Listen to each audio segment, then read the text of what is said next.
Hey everybody, Toni Craft here. So I have a new setup, fancy microphone and all that. So hopefully we'll be getting a lot better sound quality and visual quality and all that.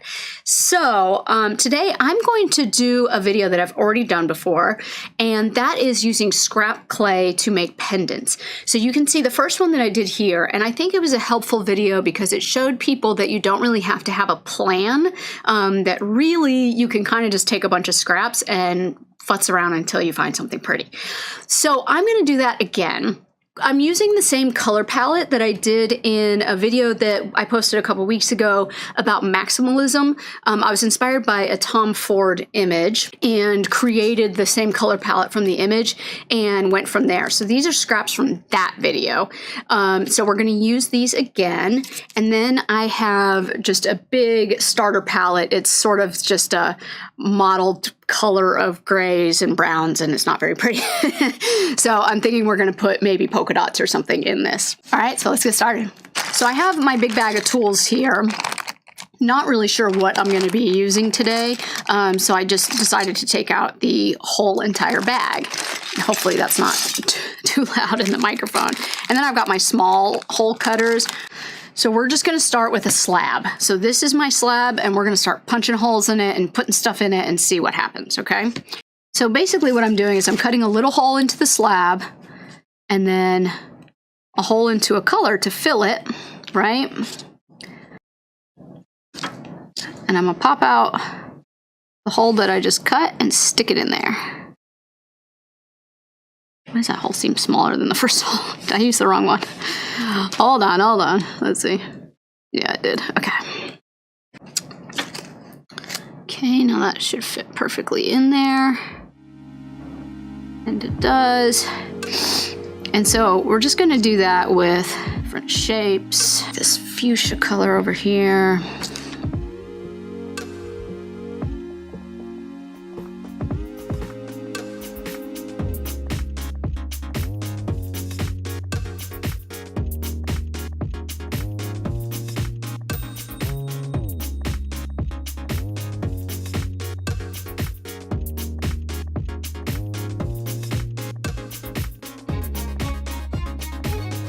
Really, you can see I don't have a plan, right?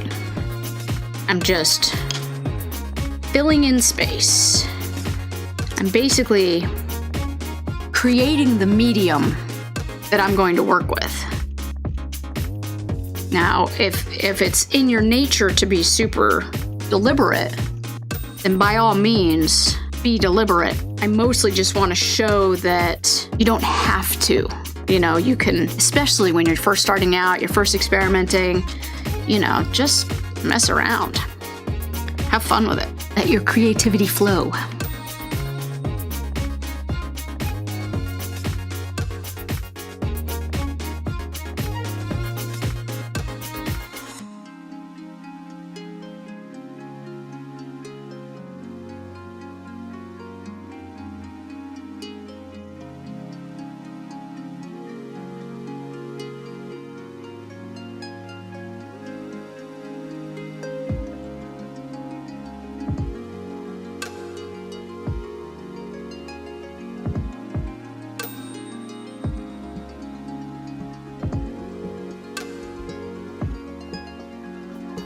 Now I've got my clay roller here,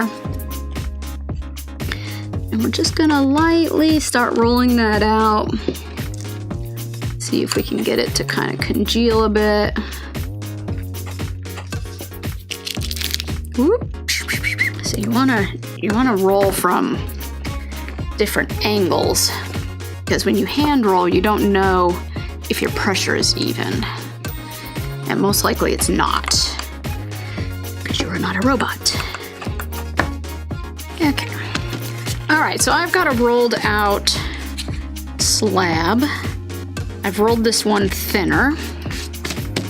It's not perfect, but we're going to try to fit our big slab on top of it. And I'm going to throw some glue down. This is just a Bacon Bond.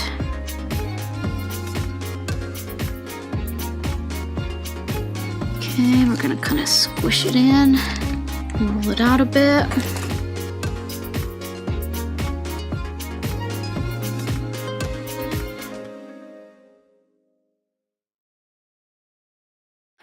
All right, now I'm just gonna add a little bit of texture to a couple of these because some of them have little holes anyway. So I thought that might look nice if we just add a bit of texture. I'm just using a poker here. And you can see you can do texture with just about anything. I often use seashells that I've found, pine cones, things like that. You can just kind of roll it over it. So right now I'm using the back of a paintbrush. You really can use anything that you can find.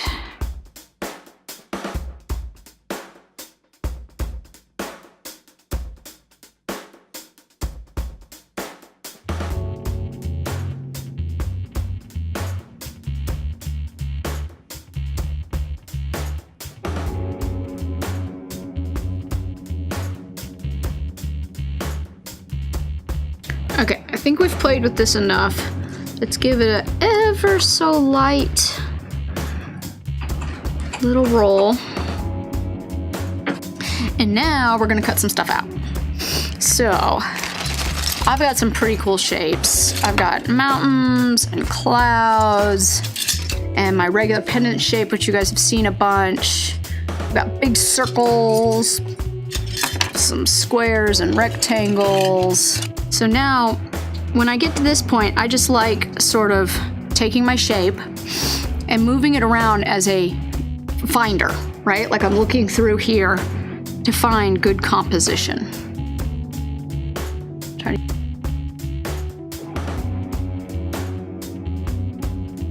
Now, I'm a big fan of putting saran wrap down before you use your tools.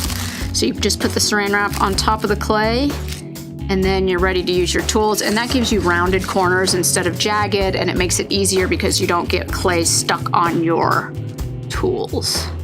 Something like that. And we're just gonna push that down. Sometimes, it depends on how thick your clay is, sometimes it's a little bit easier to use your roller to make sure you're cutting all the way through. I like to give mine a little wiggle. See. Well, we're gonna have to futz with that one a little bit. Didn't want to go all the way through for some reason. I'm just using my tissue blade cutter, and I can already take off this clay flashing. You can just wait until it's cooked if you're more comfortable with that, and sand it off. All right, so there's number one. That's pretty cool.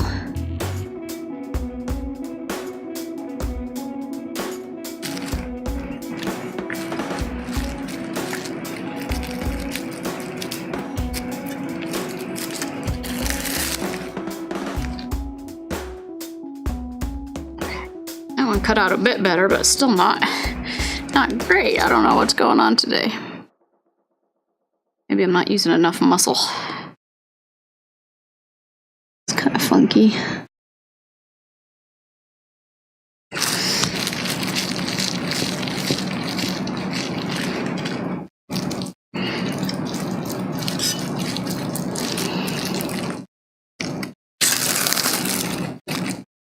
There we go, that one popped out okay.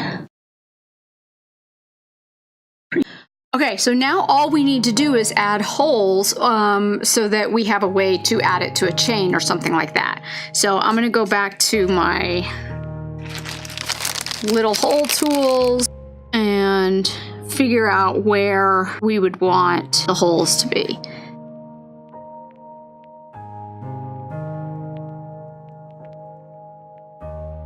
I don't think I'm gonna bake these two just yet because I think these need another layer underneath because they're a little thin. So they may not lay flat in the oven. So let's just concentrate on these three. Now this one, you know, I think this one I'll use eye screws. What you wanna do is put a little bit of glue on your screw. I like to make a little pilot hole. Quickly just screw that little eyelet in there.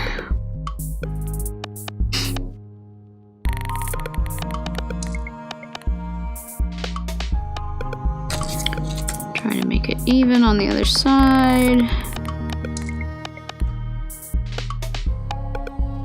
Okay, so now I'm gonna stick these on a cookie sheet with parchment paper and bake them. And there they are, ready for baking. I'm gonna bake these on somewhere around 270 for about 20-25 minutes. Okay, so these guys are out of the oven, and I think this one is my favorite. I think this one came out really, really cool. It's sort of a stormy little abstract cloud. Pretty cool.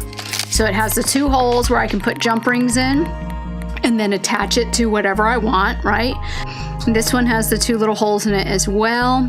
The textures look nice on this one. And then this one's the one that we use those little eye pins in, the little screws. And so you would just attach your jump ring right to that and make your necklace. Now, if you didn't want this surface to stay raw, you wanted some sort of sheen on it, you could do a couple things. You could do a glaze. So this is a satin glaze, a gloss glaze. These are specifically made for clay, and they take not too long to dry. I suggest doing multiple coats. Now, since we have texture on these, I may have to think about how I want to finish them. So we've got those, and then we also have something like this, which is a Mod Podge Dimensional Magic. And this stuff is sort of like a resin made out of glue, maybe. It's not as nice of a finish as resin, but this is good if you're just sort of making something quick. And then, of course, we could use actual resin, which I have my UV1 part, and then we would put it under a lamp. But like I said, I think I want to think about these a little bit because I don't want to lose the texture. So I may just do some really light coats of the satin glaze, which is sort of my go-to. So I hope you guys enjoyed today's video. I hope that you're inspired to use your clay scraps and make something cool. If you want to see what I end up doing with these, follow me on Instagram. That's where I often post my finished projects and works in progress. You can find me on Instagram and everywhere else at Toni Craft Show. So Toni with an I, Craft Show, and you got it. You can find me anywhere with that.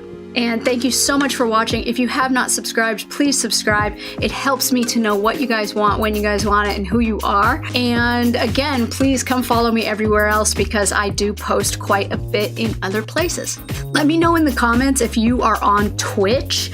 I am considering starting streaming 2 times a week, starting next week over on Twitch. And I've never done it before, but I think it's a little bit better of a platform for live streaming my work and sort of talking to community. Leave me a comment and let me know what you want to see next, all right? Thanks for watching.